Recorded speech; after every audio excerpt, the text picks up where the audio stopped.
It's all there. Okay, so I want to talk about how to attract startup capital in the changing world. We're going through a world of unprecedented change because what this is all about, it is no longer, we're so connected that being remarkable is absolutely not an option anymore.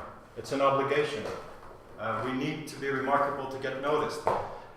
Investors, they are faced with more opportunities than ever before. Over here we like to talk about tech things and apps, and we like to talk about all these weird kind of businesses, but there are going to be 3 billion people coming online in the next 4 years, adding to the 3 billion online already. This is enormous. There's going to be about 1.5 billion left out in 10 years. These people are people that have other kinds of problems that we don't have. It's about grocery deliveries, it's about getting better transport.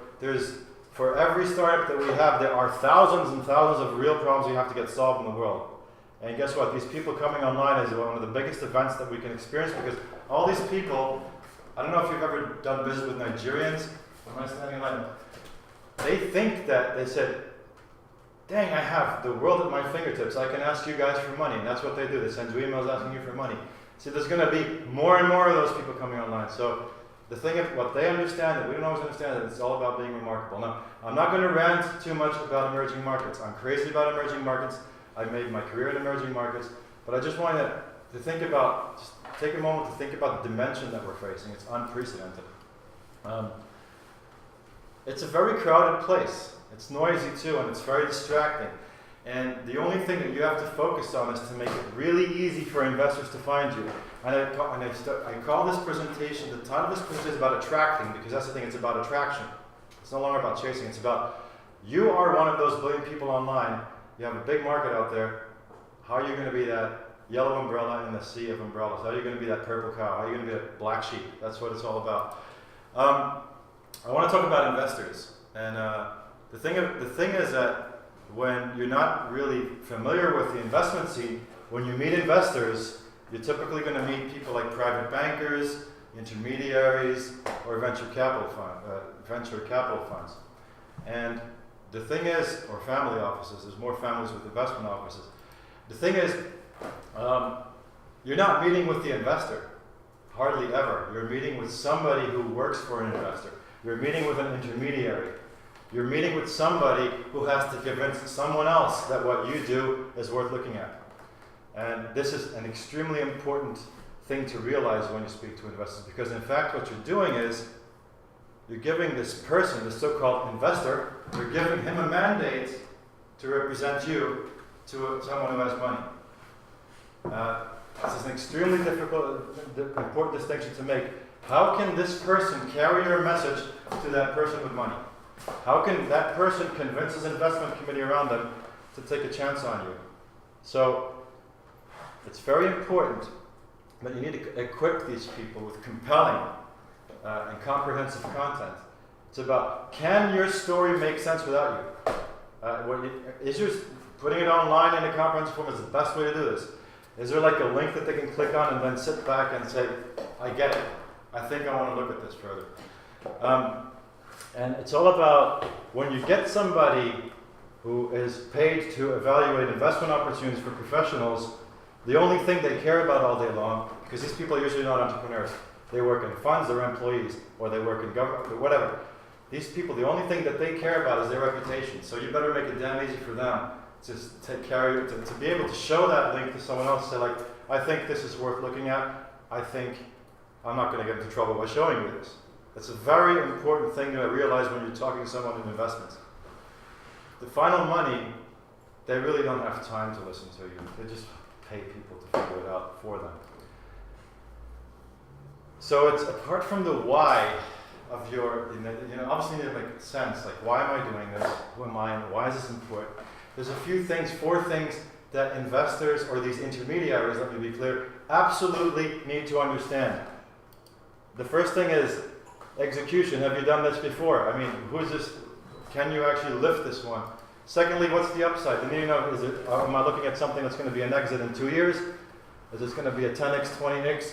Am I looking at something that I'm going to be stuck in for the next 20 years, but how much yield will that give me? Those kind of things. Those are the first things that these people need to know before they decide to show it to the asset owner, because in the end it's about making money for them. but you have to explain the downside. I mean, because this is the biggest thing that's on their mind always. Am I going to screw up with this one by showing this? So you got to make this very clear. You got to make very clear that they understand what the boundaries of this downside. There's something extremely confident about expressing your downside. It's actually that, people that talk about their mistakes are always quite inspiring, aren't they? Why shouldn't you talk about your downside in business? And then finally is that exit. What does that look like? If you buy a bond, in the good old days when fixed income still had coupons and yield, you'd buy a bond for 5 years, like after 5 years it's very likely I'm going to get my money back plus 5 years at 5%. The exit is important. What does it look like? Is this going to be something that, we're all going to sell this to Yahoo?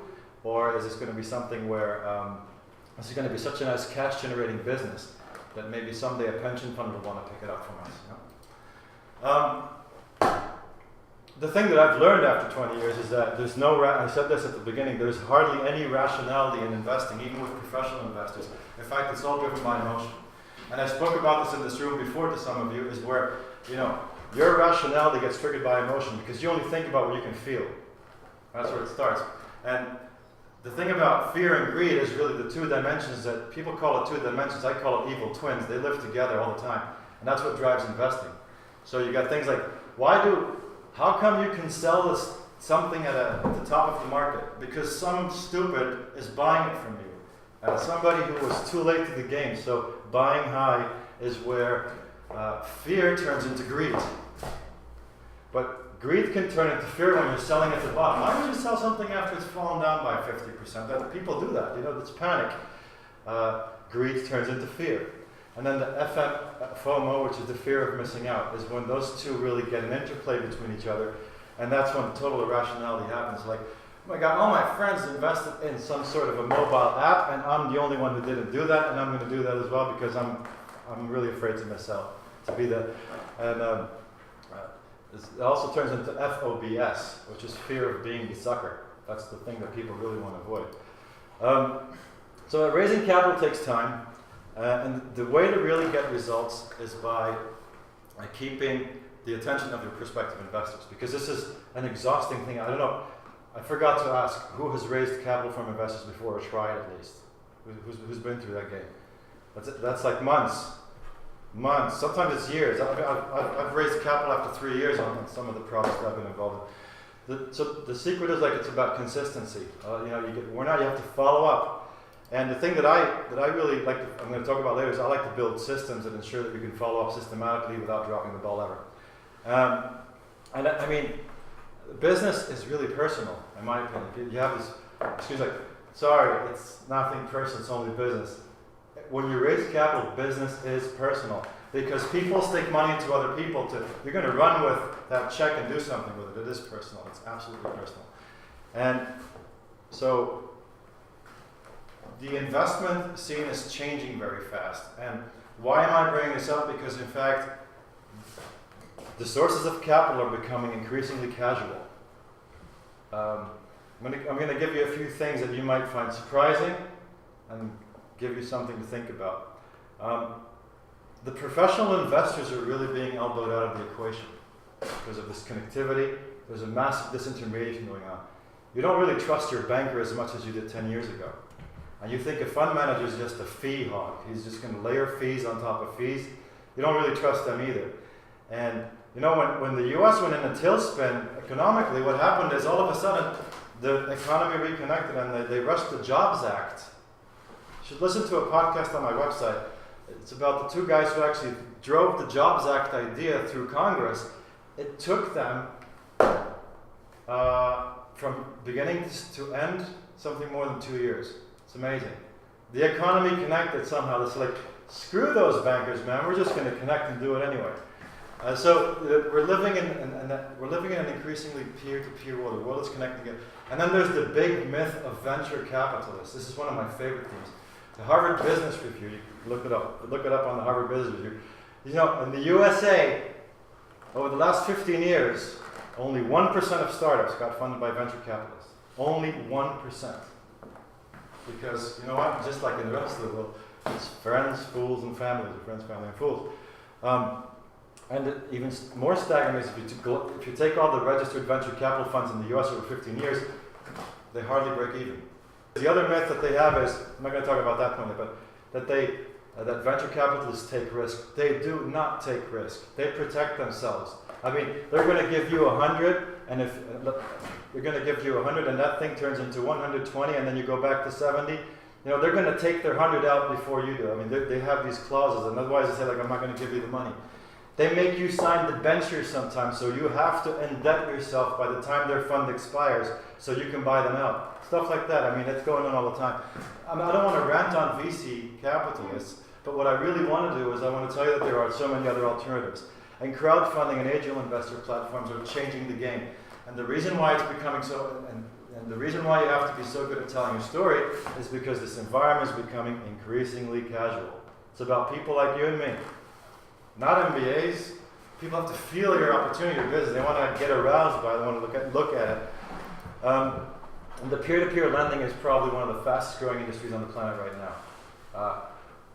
Bank accounts, no yield. Savings accounts, it's negative. Government bonds, Germany is getting rid of their debt through negative yields. The Treasury Department in most European countries are laughing at us because they are skimming our wealth off just to evaporate their debt through negative yields. They got away with this, and it's amazing. Tell me that 5 years ago, I wouldn't have believed it, but it's happening. So peer-to-peer lending is, okay, I'm not getting any money on my savings book, but I might get 5% by doing a peer-to-peer lending deal. It sort of gets collateralized or whatever. There is risk, always. But somehow, before someone hits that button, so like, yeah, sure, I'll give him 5,000 euros, along with those other thousands of people who will give you that. They sort of have to get a glimpse of your business and see if they can understand it, right? Before they click on that button. Again, it's about storytelling. And it's all moving online, really. Capital raising is moving online. It's little bits and pieces. Before I started the presentation downstairs, because I'm working on something with a wind project, and I'm trying to help them make sense to invest and find a way to sort of aggregate the capital. There's a few guys in Holland who do that like 1,000 per 1,000 euros. They're doing that right now. Great presentation online. That's what it's all about. It's all online. You're a wealthy investor, or you're just a middle-class investor, whatever. You see an opportunity you can understand. Just 1,000 euros. Let's try this. It might be something. It's increasingly about telling stories. That's what it's all about. And I'm going to get into that a little bit more. So the thing is, over that process of capital raising, is the investor like an orchard full of shiny objects, and that's interesting, and that's interesting, and that's interesting. They're distracted all the time. How do you keep that attention? Well, you think like Hollywood, because who knows how to keep your attention? Well, it's really simple. Authors and script writers. They're actually systematic at it. They make sure that you finish their book, or you watch until the end of the movie, or can't wait to see the next episode of a television series. You see, the thing is, the art of script writing and the power of stories is the only kind of communication that humans really absorb seamlessly. It's the way that we communicated over all our existence on Earth.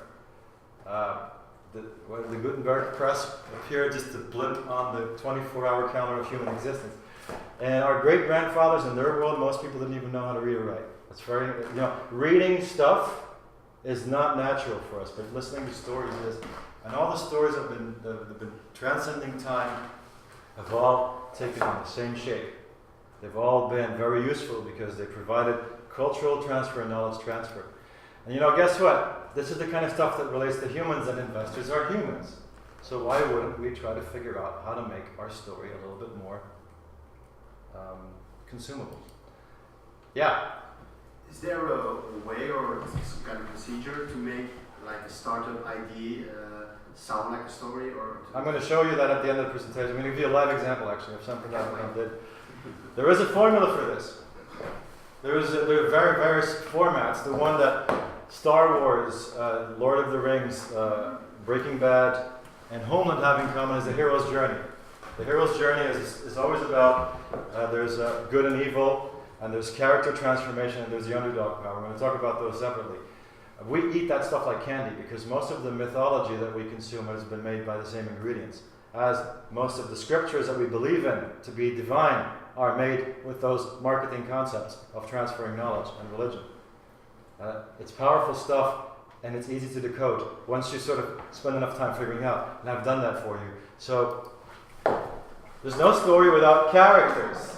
There is, remember those people? How can you ever forget them? I mean, my family was like, I couldn't wait till next Tuesday. Because when was Lucy in trouble again? Was Sue Ellen drinking again? And it's characters. Most people approach like they go and talk to an investor and go like, I got to keep this rational. It's all about graphs and numbers. Bullshit. No. If you can't make that come alive through characters, what are you talking about? It's like reading the manual of your new washing machine. It's very exciting stuff. So again, business is personal. So who are you? That's what they need to know first. Who are you? Who's this person? Who's this team? Are they going to run away when it gets too difficult? Do they drink too much? Do they take drugs? Who are these people? I mean, what have they done before? And we have to tell people, why we do what we do, because, and it's going to make a little bit more sense later on, the why sort of defines that underdog character that people love very much. We're going to get there. And then what's your massively transformative purpose? What is that thing that, makes you, why you don't give up, why you've tried this many times before, why do you keep going? See, these guys they're just like you and me, but the thing is, they're crazy about something, and they're willing to go all the way. They're not afraid. Why are they different than we are? Because they weren't afraid to communicate. I mean, these guys were crazy. This guy here is called Peter Diamandis. He walked up in 1996, I think it was, in St. Louis under the Arcs, and he said, I'm going to give $1 million to the first people who take a spacecraft up in orbit and bring it back on Earth and then take it up again and bring it back again. And that was the X Prize. You know why it's called X Prize? Because he didn't have a sponsor, he didn't have the money. But he went out there and said, that's what I'm going to do. And because he was thinking, like, if somebody can pull this off, I bet I can find $1 million to give to them. Elon Musk, listen to that guy. Check that guy out. He's going to Mars, man. But he was 22 years old, was telling people that you can pay with your email. Think about that. Now, this is a very important part of the character set, the underdog power. Most companies go out and say, like, we're amazing, we're very successful, we're infallible, we are absolutely indestructible, right? You know what? And if you look at the hero's journey story structure that I'm talking about, the massively successful people who are almost indestructible and have the world at their fingertips are the evil people in the story. Because when you say that, something in your brain tells me like, shit, this is Darth Vader. Or this is like the Emperor. Or Sauron. That this is what's going on. This is what's going on in people's psyche when they hear that. The heroes of our stories are the underdogs.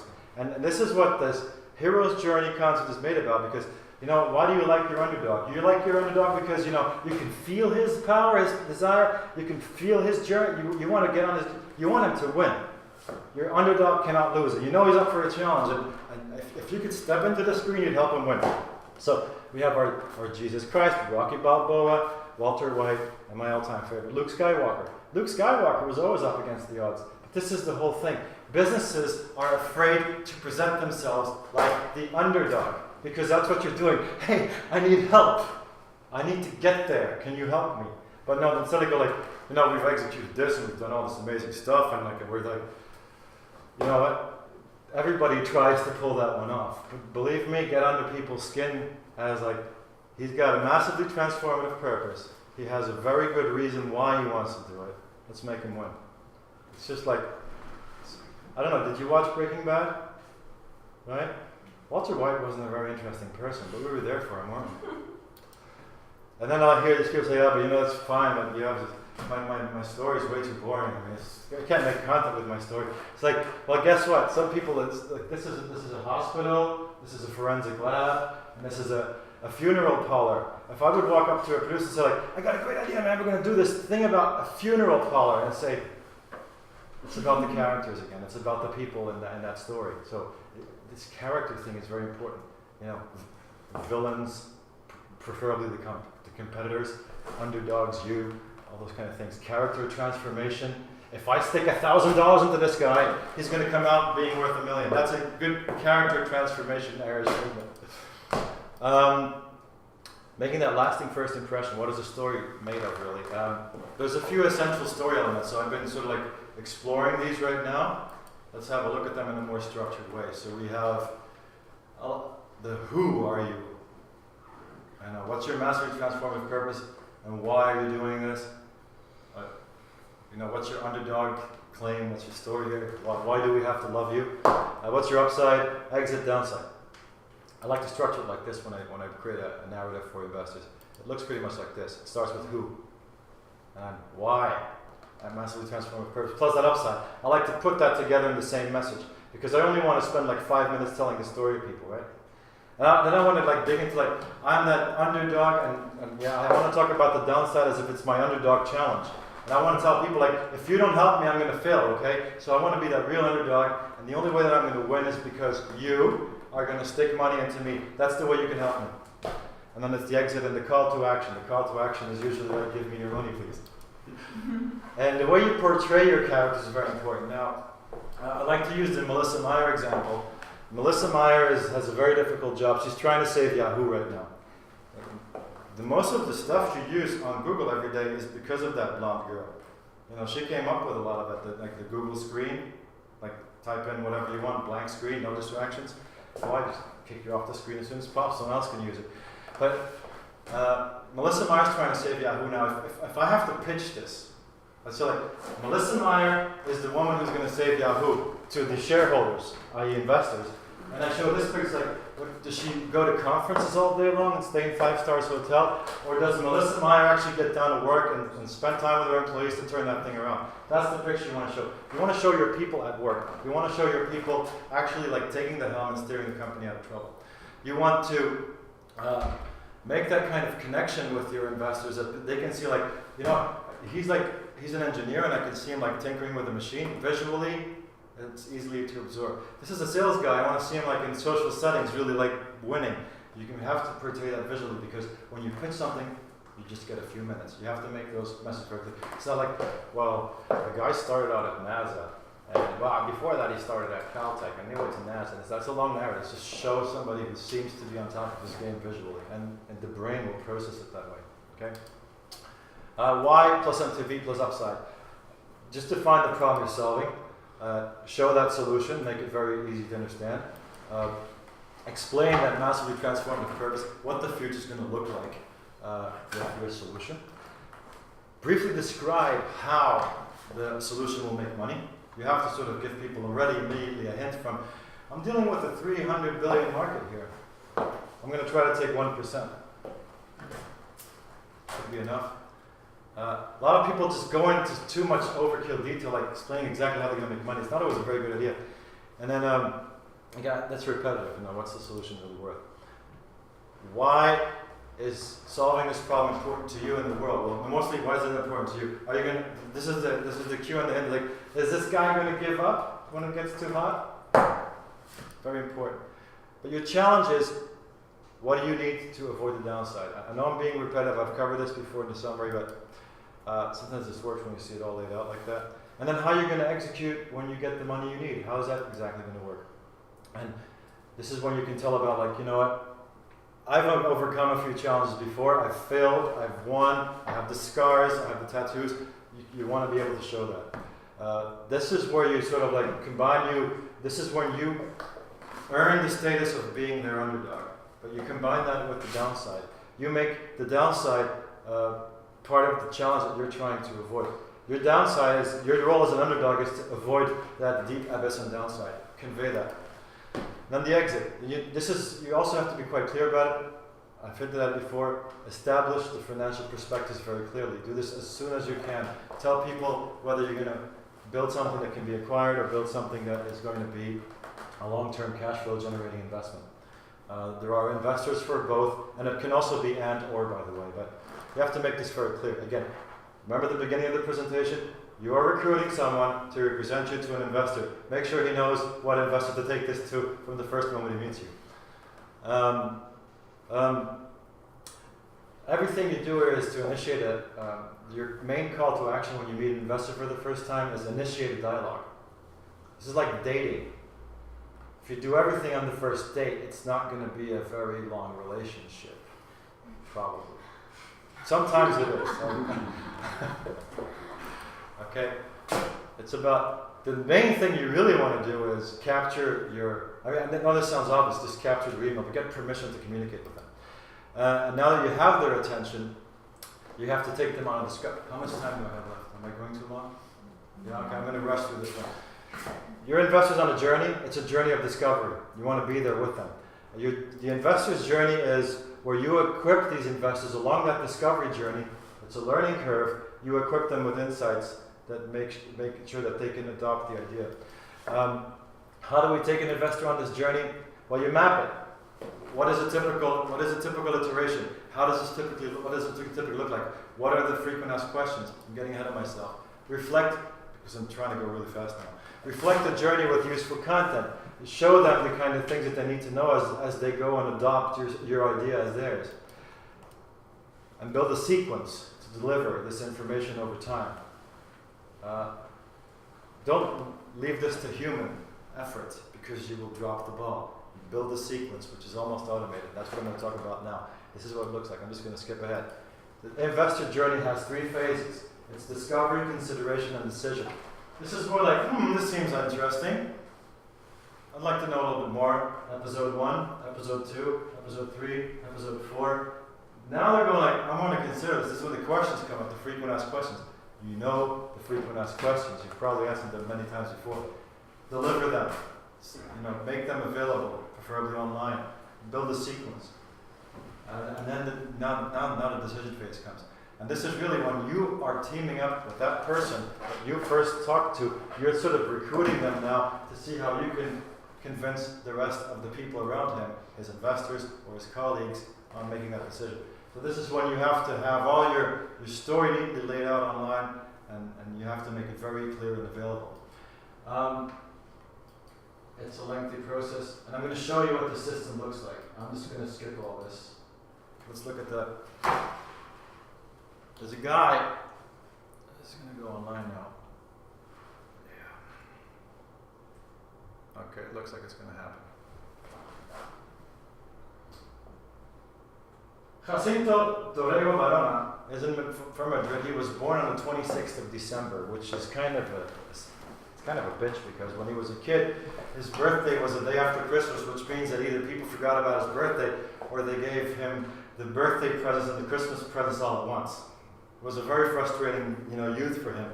And many years later, he came up with an idea like, what if I can create an app that would not only allow people to remember my birthday or people's birthday, but he had a much bigger idea. This is how I position this online. This is what people get to see. I tell them this silly little story, but you can relate to it because it must be really. I don't tell them the idea yet. There's a bit of a cliffhanger here. You click through what you find now all of a sudden. And this all looks a bit childish because we're aiming this to teenagers. So I just want you to understand that that's a theme of the app. But what if you could always get the right gift? That was his big idea. What if I could not only remind people of people's birthday on their phone, but you can also never have to worry about what to get them anymore? What if you could seamlessly figure out what birthday gift to give people, or a leaving present, or it's Mother's Day, Father's Day? What if you knew exactly what they wanted? That's what this is about. And so there's a little singing dance video here. A special day is coming up. I hate these videos, but people like them. And then there's the opportunity for investors, and this is when we lay it out very clearly. Like, this is what this is about. This is a very simply explained opportunity. It's a little bit skewed towards personal investors. It's not really built for institutional investors.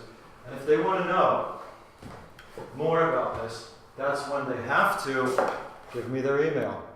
And then this is when the rest of the sequence. So you get an email. Thank you very much. All right, let me tell you a little bit more about this investment opportunity. And this is where I'm going to tell Jacinto, the world about Jacinto.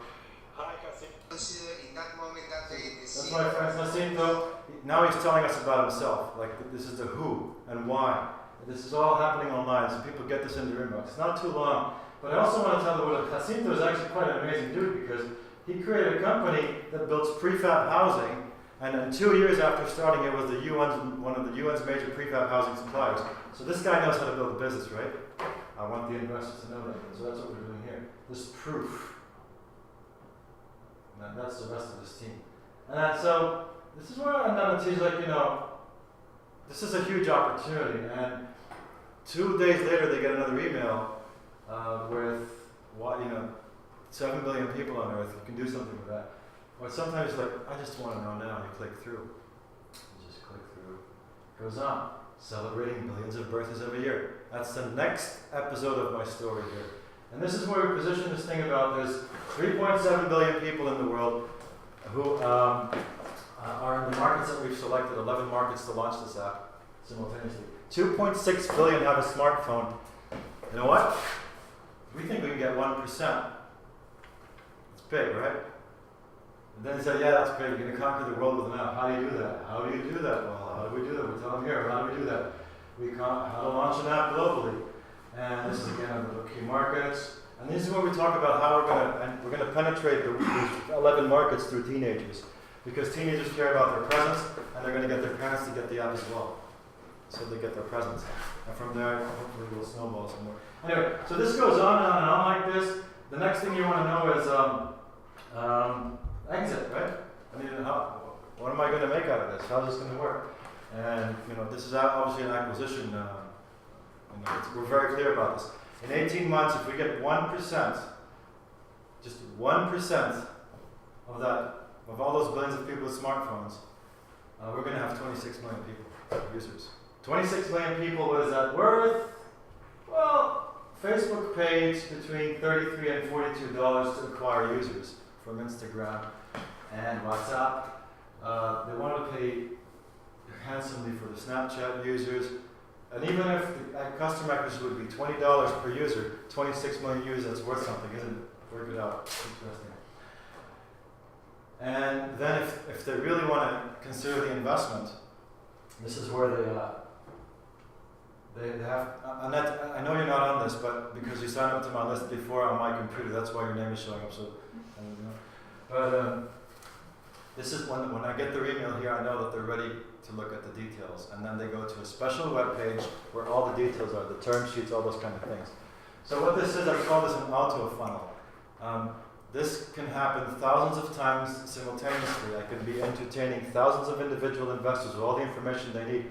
I don't drop the ball because it's an automated sequence. I call this my sales robot, right? And it just goes through the funnel. And I can monitor it. I can see who's clicking on what, who's interested in what, who's going through the pipeline. So, I just want to show you this in real life.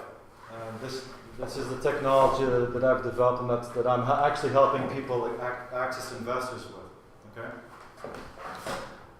And I'm going to stop now because I think I'm way over time, and I'm really sorry for dragging on your attention like this. But there's a lot more about all this there.